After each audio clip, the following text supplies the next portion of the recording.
আছে, তারপর রক্তও আছে। মীরা ভয়ে কেঁপে ওঠে, ভাবে পিহু বোধহয় অ্যাক্সিডেন্ট করেছে।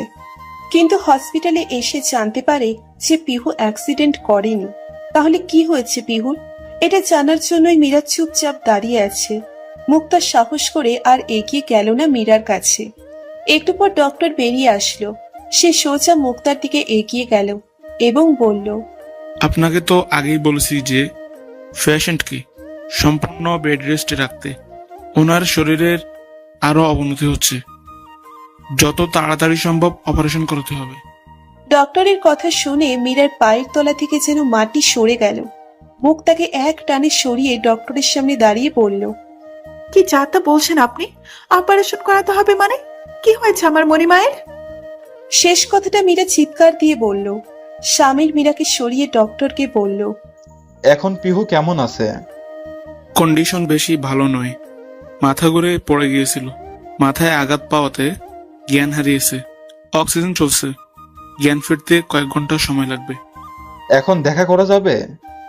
জ্ঞান যেহেতু ফেরেনি, দেখা করে কোনো লাভ হবে না। জ্ঞান ফিরুক, তারপর না হয় দেখা করেন। ডক্টর চলে যেতেই মীরা মুক্তাকে শক্ত করে ধরে বলল, আন্টি, এসব কি বলছে ডক্টর? আমার মণিমায়ের কি হয়েছে তোমরা কি জানো? বলো। স্বামীর বলল। মীরা, একটু শান্ত হ, এটা হসপিটাল। মীরা চিৎকার দিয়ে বলল, শান্ত হব না আমি। তোমরা কেন আমাকে কিছু বলছো না? মণিমায়ের কি হয়েছে বলো না। স্বামীর মীরাকে এক পাশে বসিয়ে নিয়ে বলল। আজকে তোকে সব বলবো, আর কিছু লুকানোর নেই। মীরা স্বামীর হাত ধরে বলল, বলো না আঙ্কেল, কি হয়েছে মণিমায়ের? স্বামীর স্বর নিচু করে বলল। 6 মাস আগে পিহু জরায়ুতে টিউমার ধরা পড়েছে। নিঃশ্বাস বন্ধ করে পিছনের দেওয়ালে ঠেস দিয়ে দাঁড়ালো মীরা। ওর দুনিয়া যেন অন্ধকার হয়ে গেল। শরীর কাঁপতে লাগলো মীরার। স্বামীর আবার বলতে লাগলো, পিহু তোকে এসব জানাতে বারণ করেছে, তাই আমি আর তোর মুক্তা আন্টি তোকে কিছু জানাইনি। কিন্তু সব সময় পিহু তোর থেকে সব আড়াল করে রাখতো। প্রায়ই এই কারণে পেটে ব্যথা হয় পিহুর। শরীর দুর্বল হলেও তোকে বুঝতে দিত না। ডক্টর তাড়াতাড়ি অপারেশন করাতে বলেছিল, কিন্তু পিহু কিছুতেই রাজি হচ্ছে না। আজ হঠাৎ করে অনেক অসুস্থ হয়ে পড়ে। মীরার স্থির চোখজোড়া দিয়ে পানি পড়তেছে। দেহের সব ভার ছেড়ে দিয়ে মেঝেতে বসে পড়ল মীরা। চিৎকার করে কান্নার আগেই মুক্তা ওর মুখ চেপে ধরে বলল, হাসপাতালে এভাবে কাঁদিস না, নিজেকে সামলানোর চেষ্টা কর মীরা। মীরা মুখে হাত দিয়ে আছে। ইচ্ছে করছে চিৎকার করে কাঁদতে, কিন্তু পারছে না। মুক্তাকে শক্ত করে ধরে ফুপিয়ে ফুপিয়ে কাঁদছে সে। মন শান্ত হচ্ছে না ওর। চিৎকার দিয়ে কাঁদলে হয়তো মনটা শান্ত হতো। কষ্ট হচ্ছে মীরার খুব। বাবা মায়ের জন্য এভাবে কাঁদেনি মীরা। বাবাকে তো জন্মের পর দেখেনি। মায়ের ভালোবাসা তো স্বল্প সময়ের জন্য পেয়েছিল, কিন্তু পিহু ওকে সবচেয়ে বেশি ভালোবাসা দিয়েছে। 17 বছর ধরে আগলে রেখেছে। কষ্ট তো হবেই মীরার। মেঝেতে কিছুক্ষণ বসে থেকে উঠে দাঁড়িয়ে পিহুর কেবিনের দিকে এগিয়ে গেল মীরা। দরজা ঠেলে ভেতরে ঢুকলো। পিহু বেডে টান দিয়ে শুয়ে আছে, হাতে ক্যানেলা আর মুখে অক্সিজেন মাস্ক। পিহুকে দেখে আরো কাঁদতে ইচ্ছে করছে মীরার। মীরা তবুও নিজেকে সামলিয়ে টুল টেনে মীরার পাশে বসলো। ক্যানেলা লাগানো হাতটাকে আলতো করে ধরে ফুপিয়ে ফুপিয়ে বলল, আমাকে কেন সবটা বললে না মণিমা? তোমাকে ছাড়া তোমার মীরা থাকতে পারবে না, একদম পারবে না। এই জন্য তুমি আমার থেকে সবসময় নিজেকে আড়াল করে রাখতে, তাই না? পড়াশোনার দোহাই দিয়ে আমাকে আলাদা রুমে পাঠিয়েছিলে কি এই জন্যই, যাতে আমি কিছু জানতে না পারি? মণিমা, আমি থাকবো কিভাবে তোমার কিছু হয়ে গেলে? আমি তোমাকে খুব ভালোবাসি। তুমি আমার আরেক মা। তোমাকে ছাড়া থাকা যে কষ্টকর হবে আমার পক্ষে। মীরা ঠোঁট চেপে কান্না আটকায়। ওভাবেই মীরা পিহুর পাশে বসে থাকে। রাতে পিহুর জ্ঞান ফেরে, তবে ডক্টর কারোর সাথে দেখা করতে বারণ করে দেয়। পিহুর অবস্থা সত্যিই ভালো না। ঘুমের ইনজেকশন দিয়ে তাকে ঘুম পাড়িয়ে রাখা হয়েছে। পরের দিন পিহুকে বাড়িতে আনা হয়, কিন্তু পিহুর অবস্থা ততটাও ভালো নয়। বয়স আর অসুখের ভারে একেবারে নেতিয়ে পড়েছে সে। স্বামীর মুক্তা মিলে বিছানায় বসিয়ে দেয় পিহুকে। মীরা পাশে দাঁড়িয়ে কাঁদতেছে। কাল থেকে কেঁদেই চলেছে সে। পিহু কোমল চোখে তাকালো মীরার দিকে। মীরাকে কাঁদতে দেখে পিহু বুঝে গেছে যে মীরা সবটা জেনে গেছে। চোখের ইশারায় পিহু মীরাকে কাছে ডাকলো। মীরার প্রথমে খুব অভিমান হয়েছিল পিহুর উপর, কিন্তু এখন আর পারছে না সে। দৌড়ে গিয়ে পিহুর কোলে মাথা রেখে শব্দ করে কেঁদে উঠল। পিহু হাসল। যেখানে ওর কান্নার কথা সেখানে মীরা কেঁদে ভাসাচ্ছে। মীরা পিহুর কোলে মাথা রেখে বলল, আমি তোমার কিছু হতে দেব না। তোমার অপারেশন ভালোভাবে হবে, ভালো হয়ে তুমি আমার কাছেই থাকবে শুধু। পিহু মীরার মাথায় হাত বুলিয়ে দিতে দিতে বলল, এভাবে কাঁদলে চলবে? তোকে শক্ত হতে হবে। আমার বিড়া তো খুবই স্ট্রং, তাই না? তাহলে এত কাঁদছে কেন? মীরা মাথা তুলে পিহুর দিকে তাকায়, তারপর বলে, তুমি খুব খারাপ মণিমা, আমাকে কেন বললে না সবকিছু? সবকিছু বললেই কি হবে? আমাকে বাঁচাতে পারবি? মীরা আরো বেশি করে কাঁদতে লাগলো এবার। পিহু কিছুটা বিরক্ত হয়ে পড়ল। সবসময় কাঁদতে থাকবি নাকি? যতদিন আছি ততদিন তোর এই মুখটায় হাসি দেখতে চাই মীরা। মুক্তা এবার বিরক্ত হয়ে পড়ল।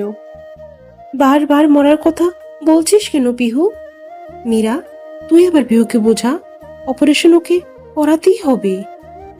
পিহু মুক্তার কথা পাত্তা না দিয়ে মীরার চোখের পানি মুছে দিল। তাতে কোনো লাভ হলো না, আবার চোখ থেকে পানি গড়িয়ে পড়ল। পিহু হতাশ হয়ে গেল। রাতে স্বামীরটা চলে গেল।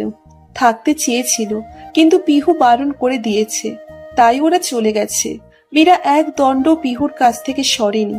এখনো পিহুর হাত ধরে ওর পাশে বসে আছে। পিহু মীরাকে আস্তে করে বলল, আমার টেবিলের ড্রয়ারটা খুলবি? মীরা মাথা নাড়িয়ে উঠে গেল। ড্রয়ার খুলতেই একটা ডায়েরি পেল সে। পিহুর ইশারা পেয়ে ডায়েরিটা এনে পিহুর হাতে দিল। পিহু ডায়েরি খুলে 3টে চিঠি বের করলো। তারপর মীরার দিকে তাকিয়ে বলল, এই চিঠিগুলো ইফাস আর ঈশানের। একটা নেহাল দিয়েছি ইফাসকে, আর একটা আমি, আর একটা ঈশানের জন্য লিখেছি।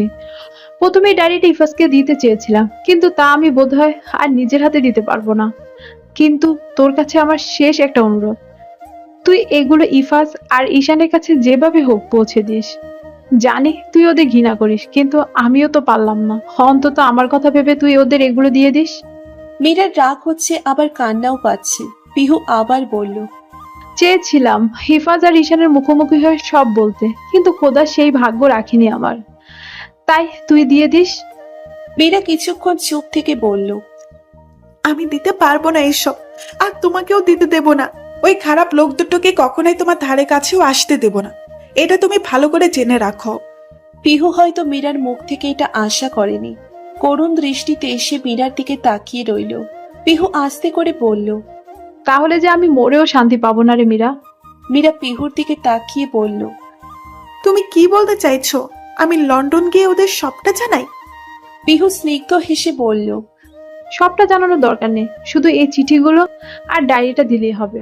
মীরা পিহুকে একটা কঠিন শর্ত দিয়ে বলল, তুমি যদি অপারেশন করতে রাজি হও তাহলেই আমি রাজি।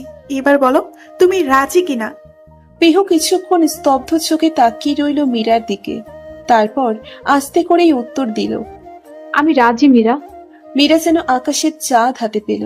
দৌড়ে গিয়ে পিহুকে জড়িয়ে ধরে। তারপর বলে, আমি কালকেই সামির আঙ্কেলকে সবটা বলবো, অপারেশনের ব্যবস্থা করতে বলবো। পিহু বলল, তবে আমার একটা শর্ত আছে। কি সত্য? তোর যেদিন লন্ডন যাওয়ার ফ্লাইট, আমার সেদিন অপারেশন হবে। আমি কোনো রিস্ক নিতে চাই না। মীরা এবার দোটানায় পড়ে গেল। বলল, তোমার অপারেশন হবে আর আমি থাকবো না?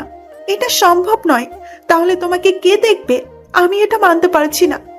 তাহলে আমিও অপারেশন করাবো না, এটাই আমার শেষ কথা। মণিমা, তুমি বুঝতে পারছো না, ওই সময় আমার থাকাটা জরুরি। মুক্তা স্বামীর মিলে সবটা সামলে নেবে।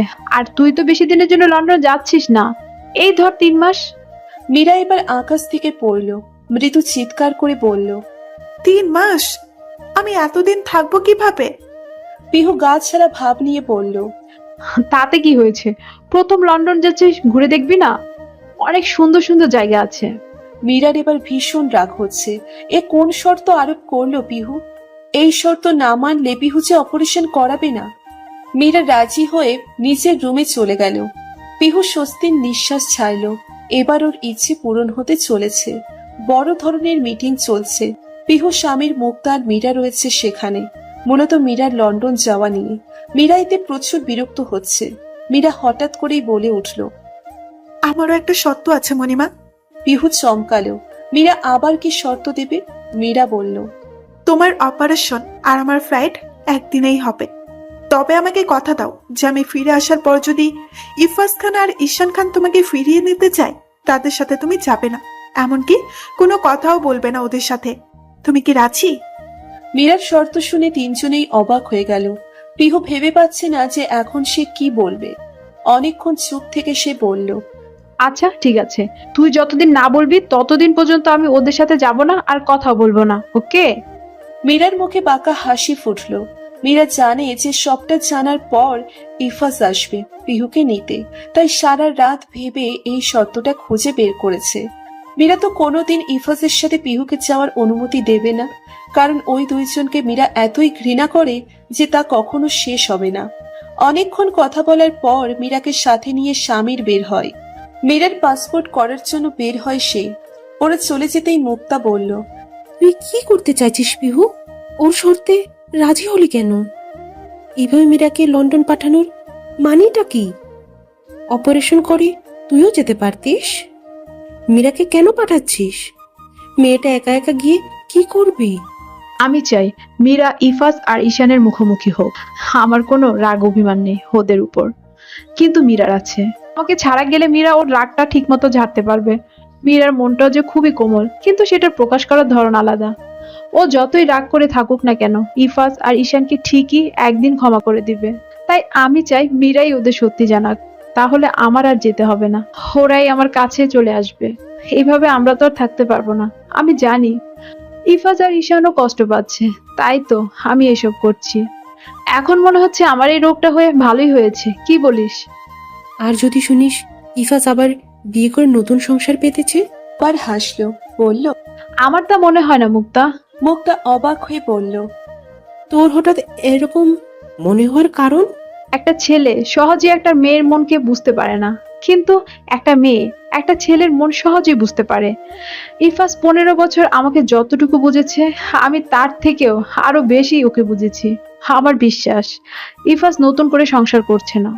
মুক্তা দীর্ঘশ্বাস ছাড়ল। পিহুর ভালোবাসার প্রখরতা মুক্তাকে অবাক করে দেয়। এতটা ভালোবাসা বোধ হয় সে কখনো দেখেনি। মীরার লন্ডন যাওয়ার সব ব্যবস্থা হয়ে গেছে। মীরার এখন শান্তি লাগছে, কারণ ও পিহুকে যে শর্ত দিয়েছে তা পিহু মানবেই। কিন্তু পিহুর অপারেশনের সময় মীরা থাকতে পারবে না, এটা ভাবতেই ওর খারাপ লাগছে। মীরার লন্ডন যাওয়ার সব ব্যবস্থা হয়ে গেছে। আস্তে আস্তে ফ্লাইটের ডেট আর পিহুর অপারেশনের দিনও এসে গেছে। যথাসময়ে এয়ারপোর্টে পৌঁছে গেছে মীরা। মীরাকে পৌঁছে দিতে মুক্তা আর মোহিত এসেছে। স্বামীর হসপিটালে আজকে তো পিহুর অপারেশন, অথচ মীরা আজকে চলে যাচ্ছে। মুখটা গোমড়া করে রেখেছে সে। মুক্তা মীরার মাথায় হাত বুলিয়ে দিয়ে বলল, সাবধানে থাকিস আর তাড়াতাড়ি চলে আসিস। মীরা মাথা ঝাঁকিয়ে বলল, চিন্তা করো না আন্টি, আমি বেশি দিনের জন্য যাচ্ছি না, শুধু ইফাজ খানকে তার পাওনা বুঝিয়ে দিয়েই চলে আসবো। পৌঁছে ফোন করিস, আর কোনো সমস্যা হলে আমাকে জানাতে কিন্তু ভুলবি না। মীরা মাথা নাড়ল। মোহিত মুখটা ফ্যাকাশে করে রেখেছে। মীরা মোহিতের চুলগুলো এলোমেলো করে দিয়ে বলল, মন খারাপ করিস না, আমি তাড়াতাড়ি চলে আসবো। মণিমাকে ছাড়া তো থাকতে পারবো না, তাই তাড়াতাড়ি চলে আসবো। আর হ্যাঁ, মণিমায়ের সব খবর আমাকে দিবি, ভিডিও কলে সব জানাবি আমাকে। কালকে ফোন দিয়ে সব জানবো আমি। মোহিত শুধু মাথা নাড়ল। খুব খারাপ লাগছে মোহিতের। ও বলল, তোমাকে ছাড়া খারাপ লাগবে বউ, তোমাকে আর জ্বালাতন করতে পারবো না। মীরা একগাল হেসে বলে, ফোনে জ্বালাতন করিস তাহলেই হবে। মীরা মুক্তার দিকে তাকিয়ে বলে, মণিমায়ের খেয়াল রেখো, আর এখন তাড়াতাড়ি হসপিটালে যাও, আমার টেনশন হচ্ছে খুব। ওদের বিদায় জানিয়ে চলে আসে মীরা। প্লেন ছাড়তে ঘন্টাখানেক বাকি। মীরা তাই বসে আছে। এমন সময় দূর থেকে একটা মেয়ে মীরাকে ডেকে উঠল। মীরার কণ্ঠস্বর লক্ষ্য করে সেদিকে তাকালো। দেখলো সাবরিন তার লাগেজ টেনে এদিকে আসছে। মেয়েটাকে সে আগে থেকেই চিনত। লন্ডনে সে বড় একটা জব পেয়েছে, কিন্তু তার বাবা তাকে একা ছাড়বে না বলে রাগারাগি করছিল। কিন্তু স্বামীর আর মীরা সেদিন সাবরিনের বাবাকে বুঝিয়ে ম্যানেজ করেছে। মীরা বলেছিল সাবরিন ওর সাথেই থাকবে লন্ডন গিয়ে, তাই সাবরিনের বাবা রাজি হয়েছিলেন। সাবরিন সেদিন মীরাকে ধন্যবাদ জানিয়েছিল। সাবরিন মীরার দিকে এগিয়ে গেল। মীরার পাশে বসে বলল, কেমন আছো মীরা? মীরা সৌজন্যমূলক হাসি দিয়ে বলল, ভালো, তুমি কেমন আছো? ভালো।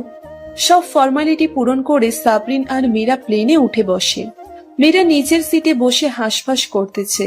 অবস্থা তার নাজেহাল। না জানি পিহুর অপারেশন শুরু হয়ে গেছে কিনা। এসির মধ্যেও সে ঘামছে। প্লেন ছাড়তেই মীরা কেঁপে উঠল। সাফরিনের হাত চেপে ধরল সে। প্লেন উড়ে চলল ঠিকই, কিন্তু মীরার প্রাণভোমরা বাংলাদেশে ফেলে গেল।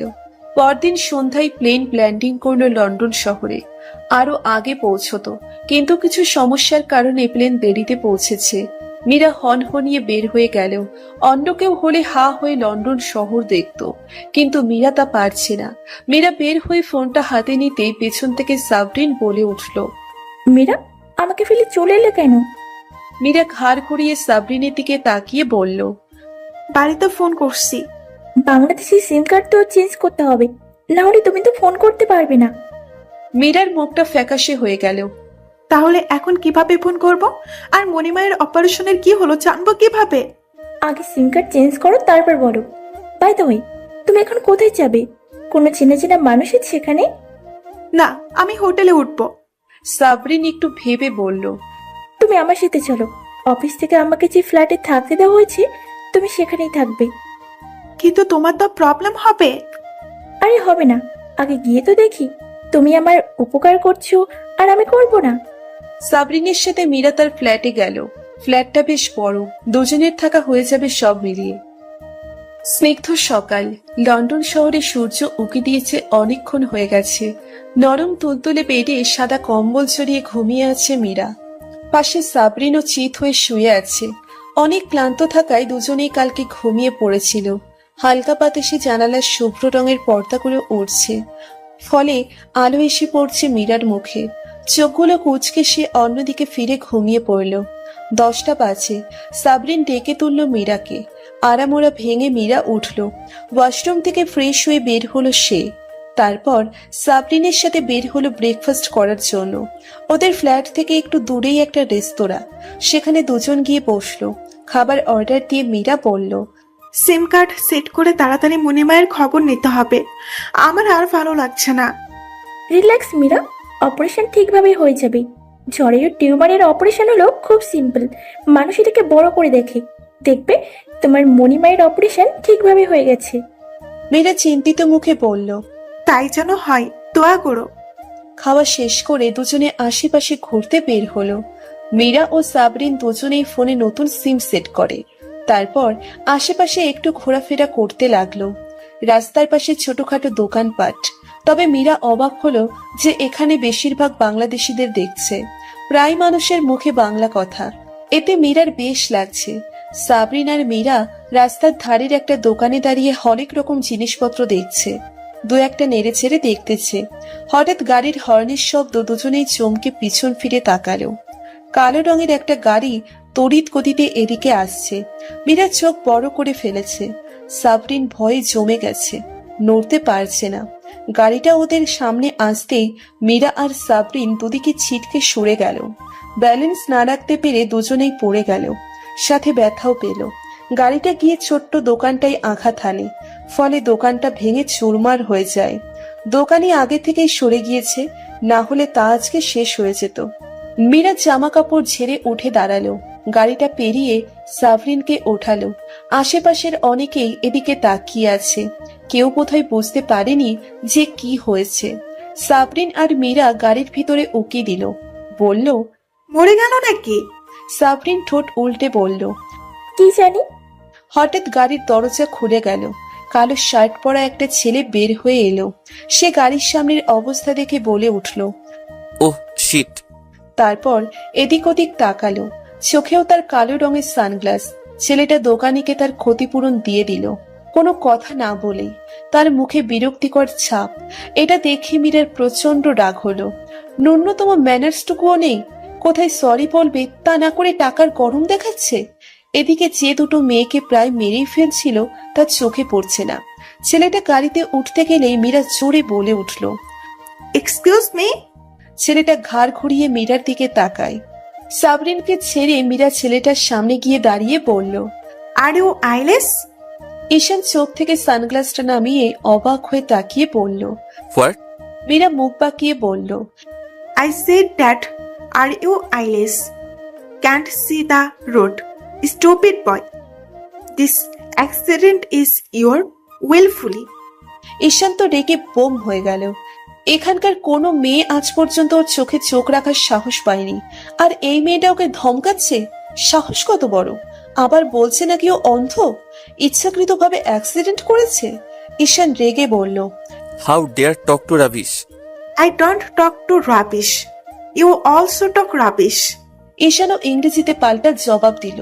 আমার সাথে এভাবে কথা বলার সাহস হয় কিভাবে তোমার? মীরাও কি কম চাই নাকি? সেও বলল, সাহসের কি দেখছেন? আপনি ইচ্ছা করেই এসব করেছেন।